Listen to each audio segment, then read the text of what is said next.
All right. Well, welcome everybody, and thank you so much for joining us here today on our webinar. Today, the chair of the Appraisal Standards Board, Michelle Tchaikovsky-Bradley, will be summarizing the board's proposed changes for the 2023 USPAP. So Michelle, would you like to introduce yourself? And then I will real quickly do the same. Mute. I took myself off mute. What happened there? Thank you so much. Good morning, everyone. As Lisa said, I'm Michelle Tchaikovsky-Bradley. Thank you so much for taking your time to attend this webinar today. I'm a certified general appraiser in the Pittsburgh, Pennsylvania area, practicing in the residential real property world. I'm an AQB certified USPAP instructor and course author. I am busy and I love it. But most importantly, I love engaging everybody here on these webinars. So welcome. And I am the Vice President of Appraisal Issues for the Appraisal Foundation. I have held this position since the year 2020. And in the 30 years prior to that, I was a residential appraiser actively appraising in the Denver Boulder market area in Colorado. Before we begin, as always, I have a very few quick updating housekeeping notes that I will run you through. So we're recording this webinar and you will see the recording post to our website and YouTube channel in less than roughly 24 hours. Time permitting, at the end of the presentation, we will answer some questions. And I recommend that it is not a bad idea to keep your chat box open, as we will provide links and other information to you as the webinar progresses, as the chat box is located next to the Q&A button on the bottom there. To ask a question, you may move your mouse to the bottom of your screen and a menu would appear where one of the options shows the Q&A feature. So because this Q&A button or feature is newer on Zoom, and we typically have you post your comments in the chat box, this is a slight change to have you post your questions in the Q&A box. So put your comments in the chat box and your questions in the Q&A. But if you mess up, don't worry, I'm going to be checking both as best that I can. I'll be keeping my eye mostly on the Q&A box, and I will try and toggle back and forth to the chat box when I am able. And at the conclusion of this webinar, a very quick and brief survey will pop up, and we hope that you will just take a moment to fill that out, because it always helps us to improve our webinars going forward. For our agenda today, we are going to be discussing the 6 sections of the second exposure draft. Michelle will be explaining the rationale for the proposed changes issued by the board. And then, as previously stated and time allowing, Michelle will be answering questions. And then finally, we will just conclude with some quick information on next steps for you. Also, if we don't get to answering your question today, just know that we do work hard to try and get an email answer to each person whose questions we were not able to answer live on the webinar. So don't be afraid to post those questions to us. One thing I wanted to point out is our new exposure draft format. You may have noticed that the exposure draft format has, in the recent past, been redesigned to be more user-friendly and easier to read. In the first part of the document, you will have the rationale for the changes, followed by the proposed change in a very clear, simplified style. And in the second part of the document, you will see the appendix, and the appendix has the complete detailed proposed changes, with the deletions and strike through and the additions in underline, which people are used to seeing. All of the sections are interlinked, so you can easily navigate throughout the document. If you prefer to look at the clean, simplified version, which is the first part, you can use that. Or if you prefer to see all the nitty-gritty details, you can go to the appendix. So let us know what you think about that format. As always, we pay attention to what everyone's telling us and try to improve constantly as we go through everything. You may not have any comments right now, but this is regarding the exposure draft. You don't have any comments on it today. Feel free to always contact us later after the webinar is over to give us your comments. And regarding your new comments, in the spirit of improvements, we have created a more user-friendly way for you to submit your comments. Besides the traditional email us your comments method, we have provided several alternatives. Just click on the comments link in the exposure draft, and it immediately takes you to a platform where you can either upload any of your documents that you want, or you can just comment directly right in that platform. Michelle? Yes, these new comment formats are so user-friendly. It's really exciting to be part of this because it really benefits the public. We're always looking for new ways to increase communication. This is just one more way.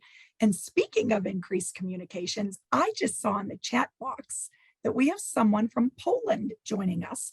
So we are now international with our communications. Love it, love it. Thank you and welcome. If you have never provided us a comment letter before, please know that we certainly want you to. We're making it as simple as possible for you. Starting back last year, we had that first exposure, this discussion draft and the first exposure draft. We've had a great uptick in communication. We absolutely love it. So bring on your comments, bring on your feedback. We certainly appreciate the continued efforts by the foundation and my fellow ASB board members as we continue to evolve and improve. And the Appraisal Standards Board issued this second exposure draft. Can you believe it? December 6th. It seems like it was last week and it was a whole month ago. I can't believe it. We are looking for your comments, folks, through the beginning of February. That's February 4th. But we sure hope you can give us some feedback today. As Lisa mentioned, provide some comments in the chat box or any questions in the Q&A box, and we're happy to delve into that. So as our viewers might know, the board regularly solicits and receives comments and suggestions for improving USPAP, and proposed changes are intended to improve USPAP understanding and enforcement and to achieve the goal of promoting and maintaining public trust in appraisal practice. Thanks, Michelle. Now, having that background, let's go into the exposure draft and look at the areas that the board is proposing changes. You want to lead us through these, Michelle? Yes, so I love the visual that's here on your screen now. You can see the 6 sections the board is reviewing. Bring to your attention that some of the sections will say modify, and you'll see that some of the sections say no changes. This will give you a very quick visual on what has changed between the first exposure draft and the second exposure draft. Now, I'd like to preface my comments by saying that we're going to take a pretty deep dive here. So it might be helpful if you'd like to follow along by opening up your copy of the exposure draft and going to the pages. Now, based on various feedback from prior exposure drafts and other sources, the ASB is currently considering these areas with proposed changes for the 2023 edition of USPAP. Now, I have to stop and comment about that number, that 2023. Just want to make it clear and say that this edition is labeled 2023 USPAP, but its end date will be undetermined. But due to the lengthy process involved in promulgating a new edition, the public will be given sufficient notice in advance of any new edition becoming effective. So nothing to worry about there. Thank you, Michelle. Now I can see overlap and evolution of the topics that began, from the discussion draft so long ago to the first exposure draft and into this second exposure draft. So I'm kind of looking forward to having you walk us through all these. Let's go ahead and start with section 1, which is the ethics rule. Can you tell us why the board is continuing to propose a change to this section? I see that it has been marked modified. So can you tell us a little bit more about the modifications? Yes, I'm happy to talk about that, Lisa. Thank you. So first, I need to give some historical perspective and explain the why we are proposing changes in this section, as well as what is being proposed for modification. Now let's first go ahead and show on the screen here, thank you, so everyone can see this proposed change. This is a really good visual to show everyone right away, just so you can get a sense of where the proposed changes are happening, as well as what the proposed changes are. Now, while we're looking at this, I will explain some of the rationale behind their proposed changes, and I'm going to explain this in sections. So let's talk first about the why the comment is being proposed to be added. And then second, talk about why the changes in the body of that bullet are being proposed to be added. So let's look at that comment first. Here on your screen, you can see the proposed comment. I'm going to go ahead and read that.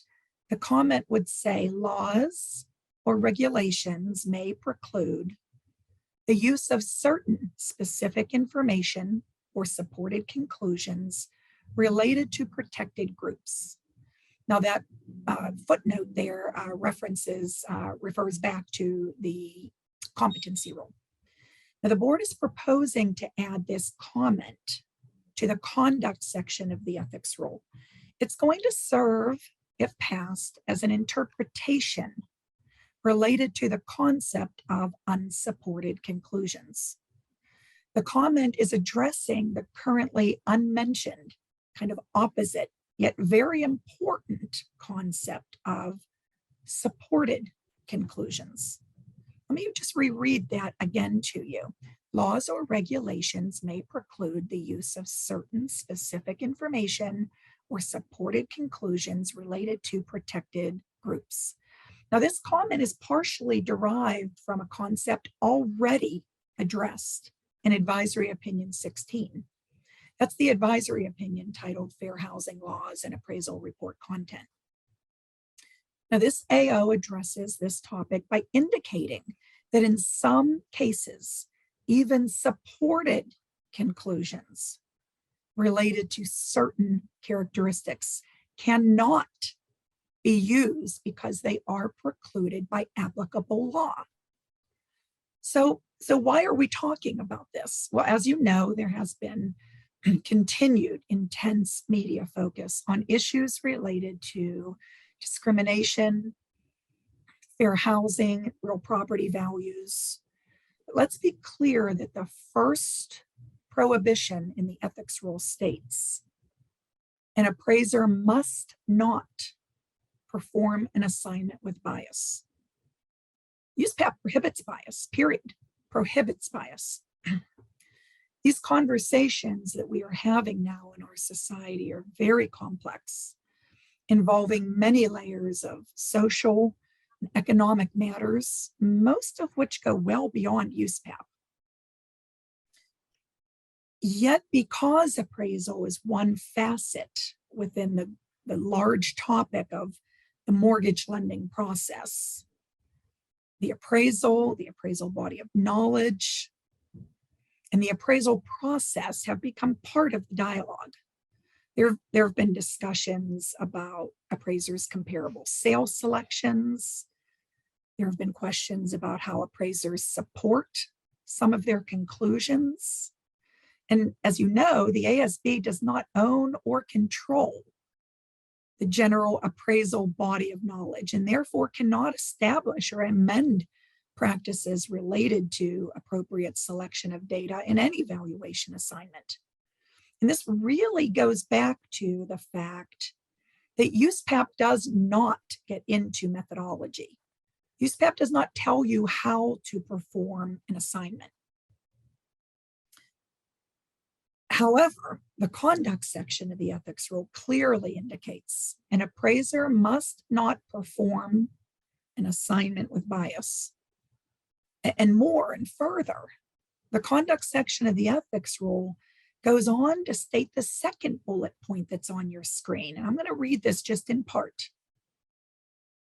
An appraiser must not use or rely on unsupported conclusions relating to characteristics such as all of those noted on your screen. And then at the end, it says, or an unsupported conclusion that homogeneity of such characteristics is necessary to maximize value. Now, there have been questions about this unsupported conclusions wording. After reviewing a discussion draft, after reviewing the first exposure draft on this topic, the Appraisal Standards Board received feedback not only from appraisers, but also from regulators and government entities. Several comments made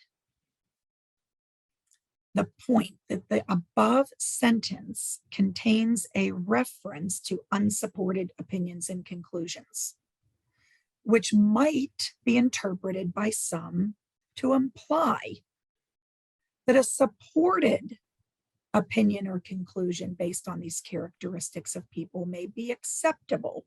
Now, you and I know from our 7-hour and 15-hour USPAP classes that the concepts in USPAP are all interrelated. The concepts all work together to create a set of requirements uniquely applicable in each appraisal assignment.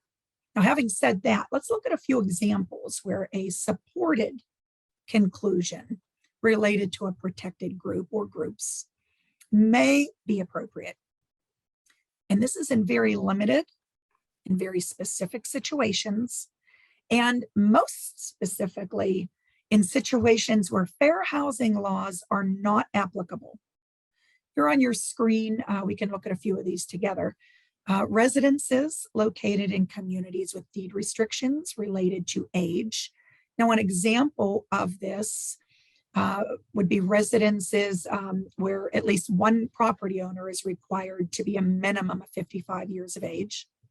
Another example where real property is located in an area governed by a sovereign nation, such as tribal lands. Now, let me reiterate here that bias is prohibited in all appraisal assignments, all assignment types, at all times. And while the profession is made up of multiple disciplines, in every single one of them, bias is prohibited 100% of the time. And I must also reiterate that not all assignments involve fair housing laws. Yet in the vast majority, overwhelming percentage of assignments, fair housing laws are applicable. And it would absolutely be a violation of law for an appraiser to have a supported conclusion related to these protected classes. Let me just reiterate that one more time. When fair housing laws are applicable, a supported conclusion related to a protected group or groups is contrary to USPAP. And the ASB seeks to make this abundantly clear. And the board has received tremendous support for this clarifying interpretation. So we now know and have been reminded that bias is never allowed. We know that sometimes supported conclusions related to a protected group or groups could be appropriate, provided fair housing laws are not applicable in that assignment. But where is that help? Where does this clarifying comment appear in USPAP? Where do confused USPAP users and appraisers go for this guidance? And the answer is in Advisory Opinion 16. That advisory opinion is on fair housing laws and appraisal report content. As you can see here, this is the predominant source of the comment that is being proposed to be added to the conduct section of the ethics rule. AO16 provides clarity on these topics and has great scenario examples. Now, we know that AO16 is very helpful. We've gotten plenty of feedback on that. But the board's also received feedback that argues that an advisory opinion is guidance, and there should be more than just guidance. There should be something specific within USPAP itself. So in the interest of public trust, the board is proposing to add similar language from the advisory opinion directly into the ethics rule. Some have asked why the ethics rule. And this is so important because the ethics rule is part of USPAP and it applies to all appraisers. It applies in all assignments and it applies in all disciplines. Now, the next piece is very important to note.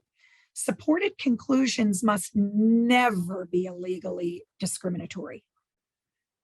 This proposed new comment addresses questions related to supported conclusions, and it's to highlight that supported conclusions must never be illegally discriminatory.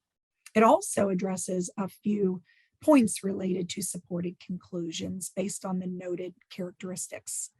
These points are listed here on your screen. I'm going to elaborate on a few of them. We've already said that the ethics rule applies to all disciplines.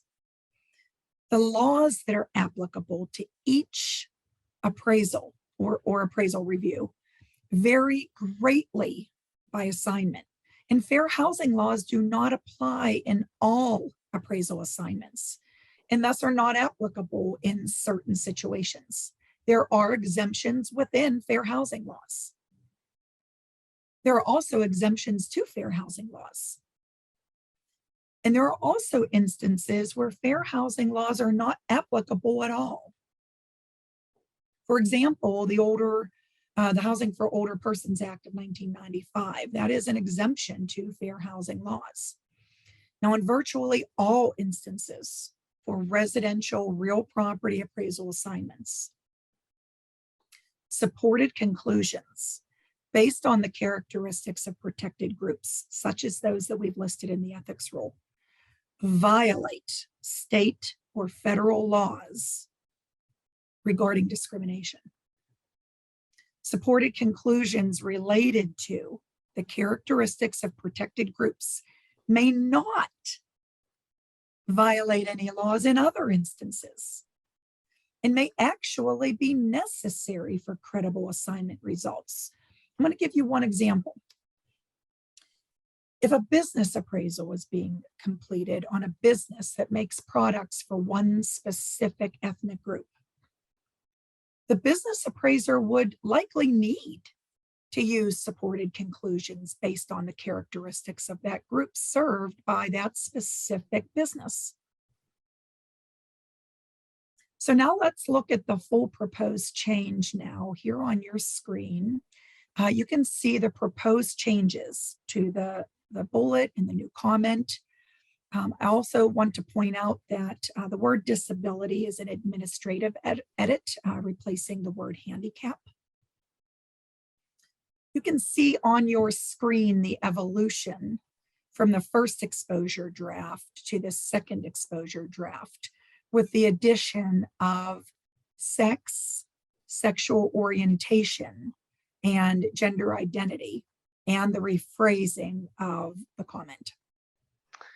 Well, I know that what Michelle just went through was quite a bit, but I know she really wanted to make sure that she gave you sufficient background information on that topic.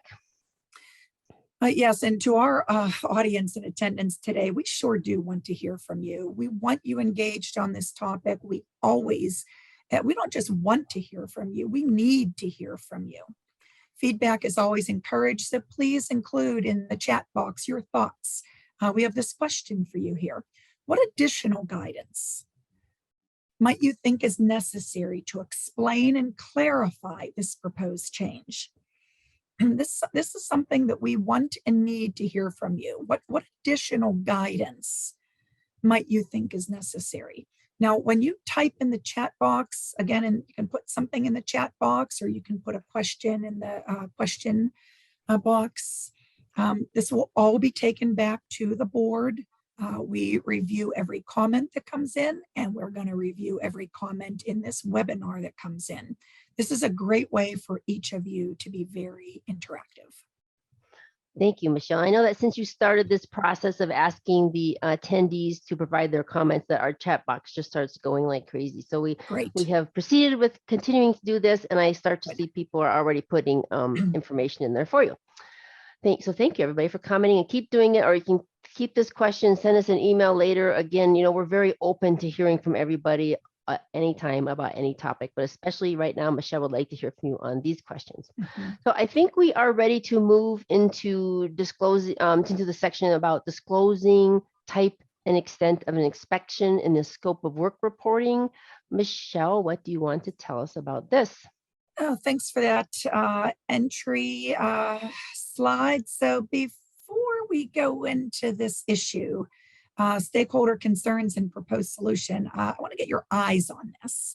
I'm a visual person. I kind of have to see everything.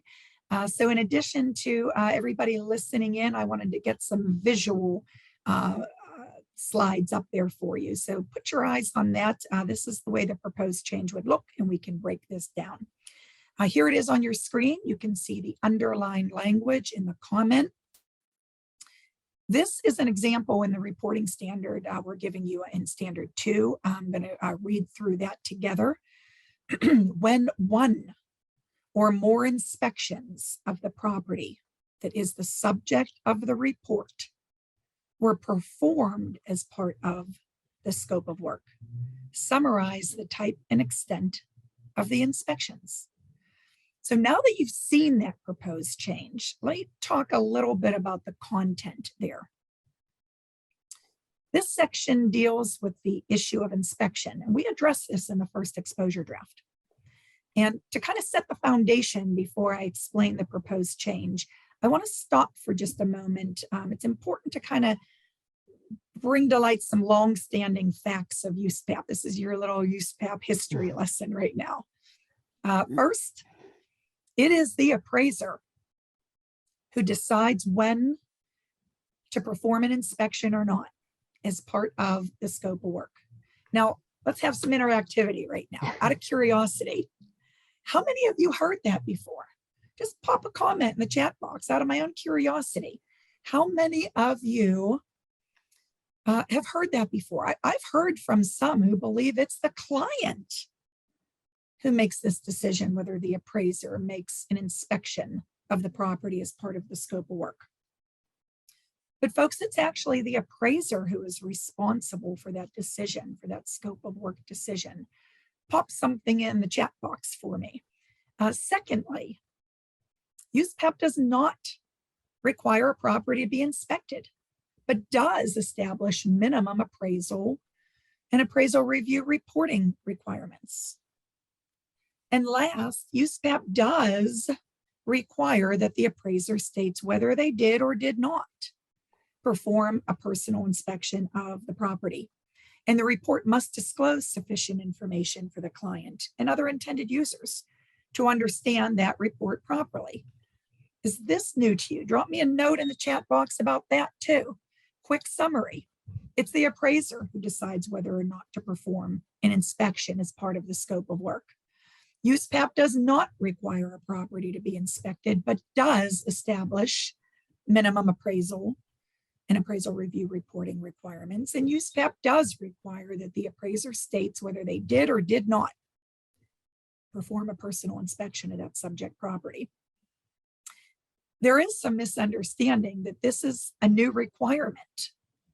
But folks, this has been in USPAP for a very long time. These are long-standing USPAP facts. There's nothing new here.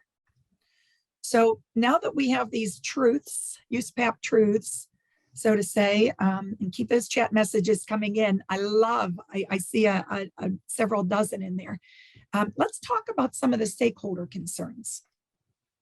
So stakeholders have recently expressed concern over the reporting of the type and extent of an inspection of a property that is the subject of a report, or of course for an appraisal review, the property that is the subject in a report. Specifically, the concern has arisen due to changes related to inspection practices and sophisticated technologies appraisers may use to assist them while performing an appraisal. After many, many hours of deep discussion and sleepless nights and fatal flaw testing of a few proposed language changes, the board is proposing the following solution. Require that the appraisal report specifically include a clear disclosure of the type and extent of any inspection of a property that is the subject of or in a report where that inspection was one that was performed by the appraiser as part of their scope of work. Now, there are a few key words here. Let's break this down a second. We've talked about disclose, type, and extent. We've mentioned any inspection that was performed by the appraiser. And we've said as part of the scope of work. So what is the change here? The change is that this new disclosure goes beyond just disclosing when a personal inspection was made or not. It's about disclosing the type and extent of any inspection that you performed as an appraiser. Thank you, Michelle. So let's look at some of the comments that the board has received that led them to propose the specific change that you're talking about. Yeah, sure. So as many as you know, we try hard, very hard to get all of this information in front of as many eyes as possible. We want and need you to look at all of these proposed changes and give us feedback. We want to make sure we get all aspects, concerns, unintended consequences. Are there any loopholes? We want to get this worked out. We received written and oral comments from stakeholders. We responded to questions during a webinar and public meeting. We obtained feedback from state regulators during an open forum in October of 2021, which seems like it was about 100 years ago, but it was only a few months ago. That was at the Association of Appraiser Regulatory Officials Conference, ARO Conference. The Appraisal Standards Board conducted a survey of the Appraisal Foundation Advisory Council members, TAFAC, and the Industry Advisory Council members, the IAC. After compiling and reviewing all of these comments, and there were many, we saw some pretty mixed feedback regarding the first exposure draft's proposed change to remove the certification statement related to personal inspection. Yet at the same time, there was very strong consensus that reporting of the type and extent of an inspection of a property that is the subject of a report was insufficient. I mean, that was a lot of engagement that the board did on this past exposure draft. So can you tell us what the board decided to do after they received all of this feedback from that first exposure draft? The board heard you. The board heard you. The board agreed to propose this sentence that's on your screen. When one or more inspections of the property that is the subject of the report were performed as part of the scope of work, summarize the type and extent of the inspections. Now, it would clarify the scope of work reporting requirements in standards 2, 4, and 8. Now, a parallel change is not proposed in standard 6. Standard 6, of course, is relating to mass appraisal.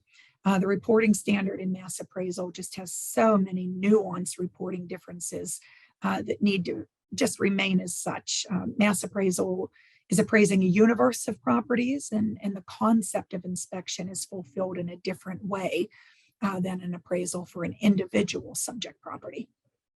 Yes, and I think it would be beneficial to see the full proposed change on the screen with that standard 2 example, in the appraisal report and the restricted appraisal report.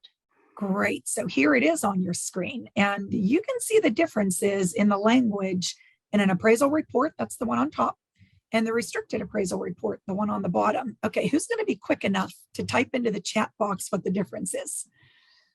Who's going to win? Who's going to be first? Tell me what the difference is. I see lots of chats. Come on. Of course, appraisal report is summarized and restricted appraisal report is state. Oh, there you go. Look at them all going. They all speak. There you go. How good state, everybody is. I love it. Love that interaction. Oh, sorry. I was just enjoying watching the chat box go by. I get absorbed in it. I apologize. I see all those. I'm up to quite a lot of chat messages, and I'm trying to look at everything on my screen and not miss anything. Yes. So, but to focus myself here, can you tell us about the goals of this change? Absolutely. It's very simple. It's just to ensure that clients and any other intended users are provided sufficient information about the appraiser's scope of work so they can understand the report properly. Currently, standards rules related to appraisal and appraisal review reporting already require an appraiser to summarize or state the scope of work used to develop the appraisal or appraisal review.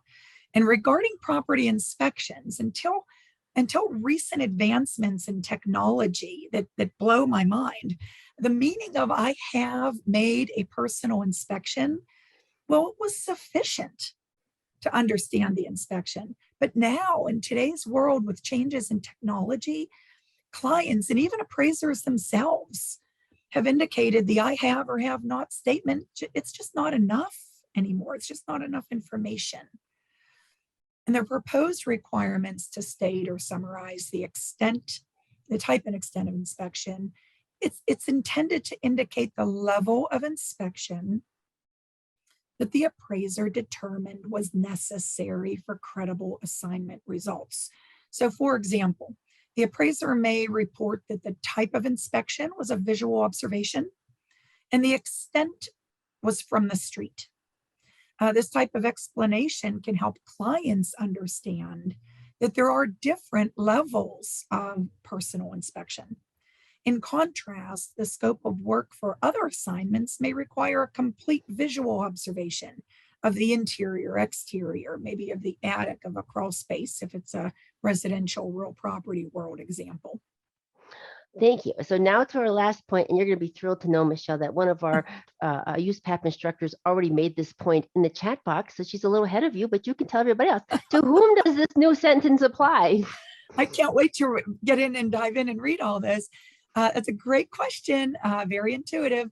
It applies to assignments in which one or more inspections were performed as part of the scope of work. So when an appraiser determines that an inspection is necessary for credible assignment results and performs an inspection, the appraiser must also include a summary or a statement about the type and extent of that inspection. So, is anyone wondering, so when does it not apply? I'm going to tell you when it doesn't apply. I'm going to give you a great example. An appraiser was to receive, maybe from the client, a copy of an inspection report about the subject property. And this inspection report would not be categorized as part of the scope of work for the appraiser's assignment. And in the report, the appraiser would treat that inspection report in a manner similar to any other information analyzed to support the opinions and conclusions. So once again, that was a very long section, but very important. And now we have arrived at Michelle's favorite part, her questions for you. Yeah, thank you. I want to, this isn't about us talking, it's about hearing from you. So the board wants to hear from you. Do you agree with the results of that survey that indicate the "I have" or "have not" does not provide sufficient context in the type and extent of the appraiser's inspection in today's technologically advanced world?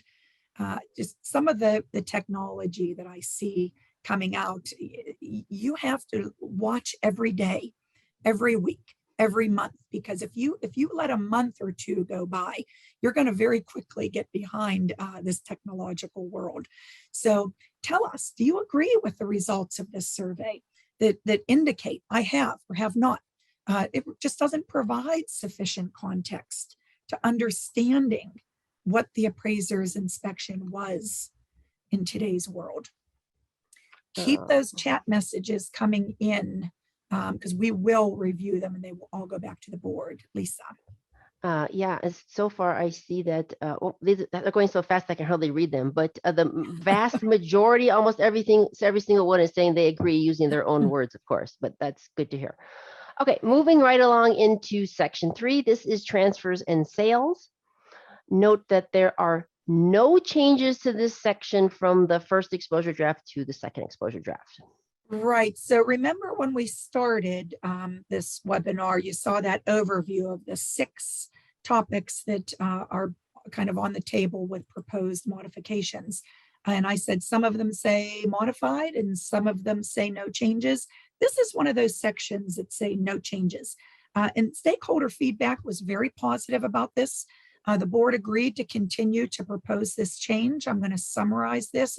It's really very straightforward. And see if you can think of any issues. Don't be afraid to put them right in the text chat box for us. So folks, there is a technical difference between a sale and a transfer. And here's the catch. A sale always includes a transfer. But a transfer may not always technically include a sale. This issue was brought to the board's attention. And for example, for business appraisers, in the sale of companies, they often are structured in ways that are not considered true sales. For example, they may be reorganizations or mergers or some other type of legal process that convey or transfer an interest from one party or entity to another. There might even be partial transfers of businesses. Now, USPAP has always maintained that a sale and a transfer are essentially the same. But enough questions have been raised about this issue that the board is now proposing this change. So let's go ahead and take a look. Here we have Standards Rule 1-5, where the proposed language has been added. You can see where it includes other transfers. Again, very straightforward with the additions of the words. Perfect. And if it is adopted, the change will be added to 2, 7, 8, and 9. That's standards 2, 7, 8, and 9. Yeah. Okay, now definitions to retire. Before we start to get into the rest of the exposure draft, if you look at your table of contents, you will see that the rest of the proposed changes are all the same as in the first exposure draft, except for one thing. The definition of assignment elements has been moved from being modified to being proposed for deletion. So that might help us get through if most of this already sounds familiar from before. So with that, I will let Michelle explain the next proposed changes. Yes, so the first ones are the definitions to retire. That would include assignment elements, misleading, personal inspection, and relevant characteristics. So let's look first at assignment elements. The current definition includes a list, and that's a list of the assignment elements as stated in the problem identification section of the scope of work rule, which is applicable in every appraisal assignment. But in a few circumstances, the assignment elements listed in that definition may not be the exact ones that are applicable in appraisal review assignments. Moving on into misleading, while some stakeholders did present some valid reasons for retaining it, others presented even more convincing arguments for its deletion. If this change is adopted, the term will revert to its common dictionary definition, and it will no longer have a specific USPAP definition. In personal inspection, removing the definition of personal inspection from USPAP will make it possible for the common dictionary definition of personal and inspection to apply to each word. And without a definition, the client and the appraiser, this is important, the client and the appraiser can use the common dictionary definitions to understand the meaning of the phrase in the context for each specific assignment. They can discuss that between themselves. Under relevant characteristics, the definition of relevant characteristics also proposed to be deleted.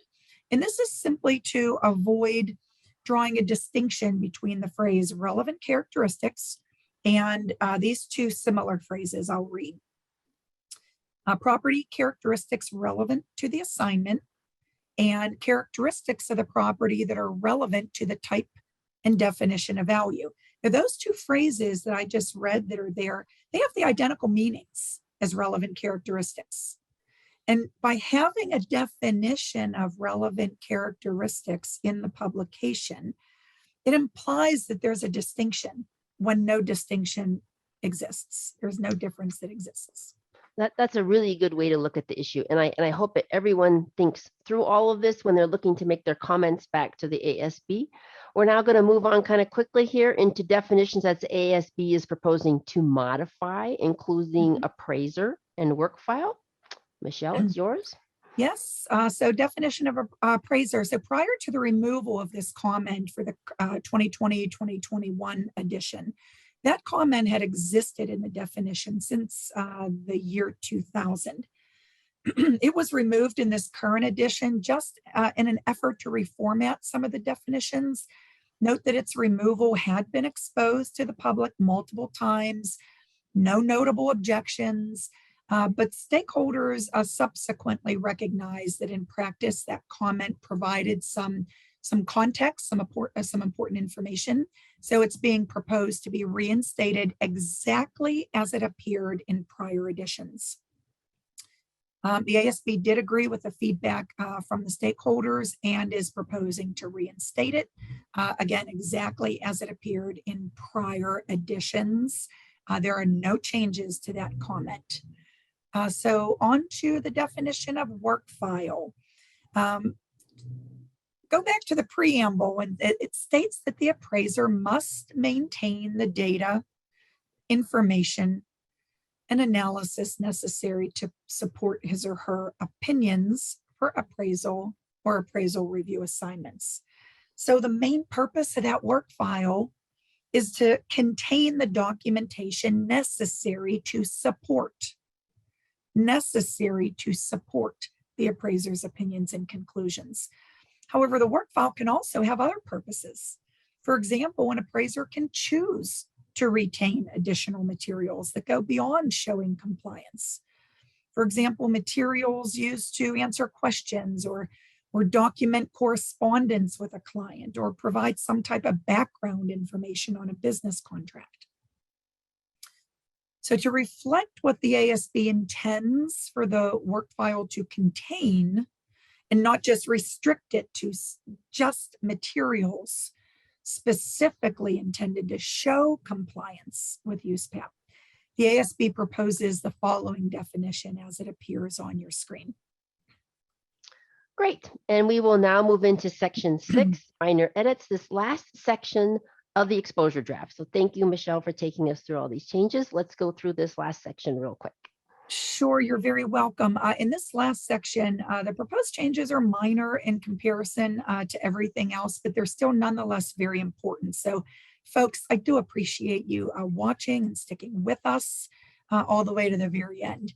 So the ASB is proposing to replace the word summary and instead include the description in one sentence in each of the certification requirements. This would be in standards 2, 4, 6, and 8.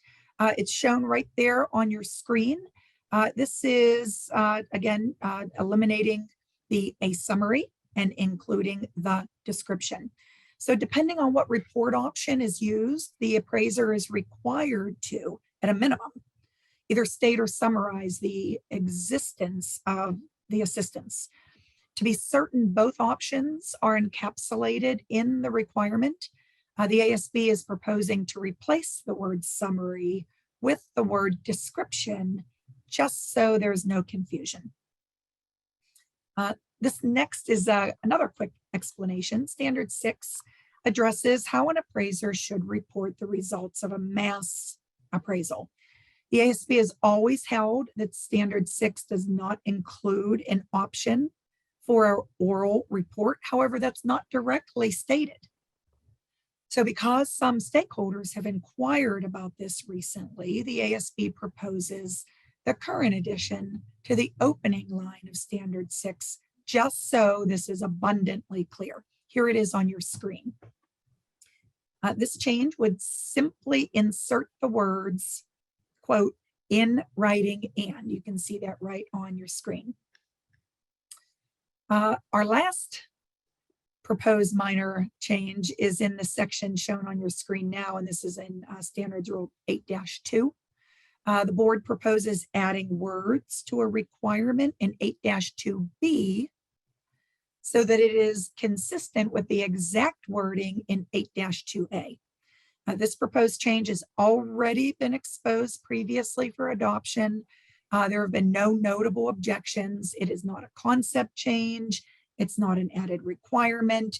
Rather, the addition of these words would just simply make the language in 8-2 internally consistent. The proposal is on the screen here for everyone to view. Thank you, Michelle, for taking us through the entire exposure draft. You did an excellent job, and we are at 8 minutes left. So at this point, I know we're going to try and take questions. I have to say, I've been trying to read them as they come through. Honestly, a lot of these questions are really great setup for when the ASB goes into looking at possibly updating some of the AOs. They address a lot of the questions in there have to do with the inspection concept. So the first one I'm going to start with is, I'm going to kind of summarize it a little bit. I know you are proposing to delete the definition of personal inspection. Can you just clarify, does that mean does it mean anything qualifies as a personal inspection? Does that make sense? So yes, the board is proposing to delete the definition, but keep in mind that removing a definition doesn't remove a concept. The words personal and inspection clearly have meaning in our appraisal profession. And just removing that definition, it allows the appraiser and the client to work together to better conclude exactly what would make up that personal inspection. We've been asked this before about deleting definitions. And deleting definitions does not mean deleting the concept. Perfect. And this one, I know I'm kind of putting together 3 different questions because, Okay. but I know this is something that people are asking about, and that has to do with that in the inspection change that you're making, performed as part of the scope of the work.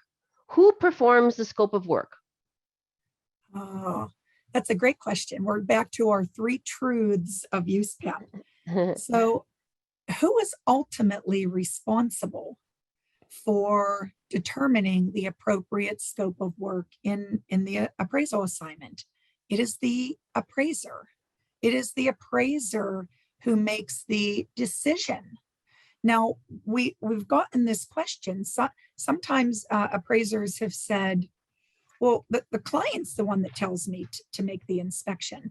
But remember, the client can suggest a scope of work.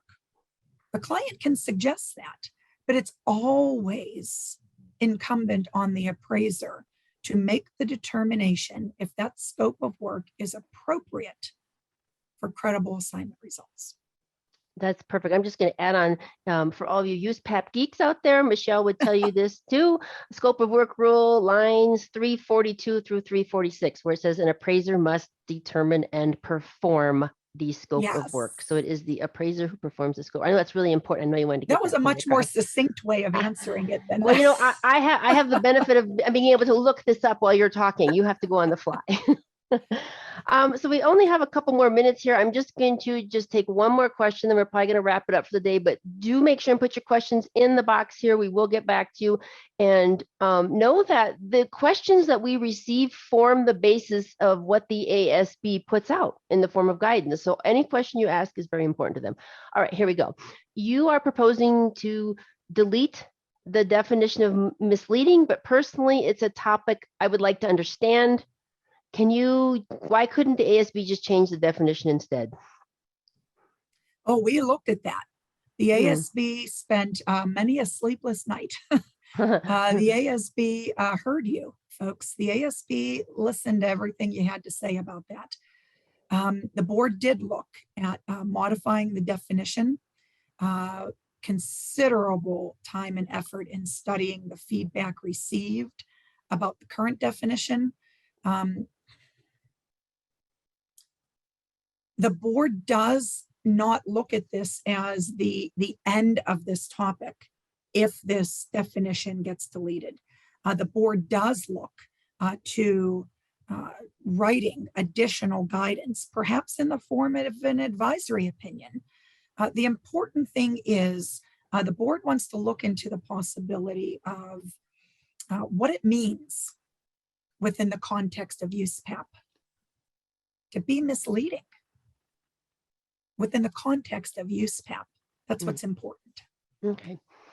Perfect. Well, I think we need to wrap up for today. I so appreciate everybody hanging on this whole time. It's just really great to see how many people have showed up today, how much everybody cares about this topic. It's really exciting, and we really appreciate all the appraisers out there. So after this call, we're going to aggregate all of the chat box questions and all of the comments. We distribute them to the board. And like I said, if you have any questions in there, we will make sure and get an answer back to you. It won't be within a day probably, but maybe within the next week, we'll get that done.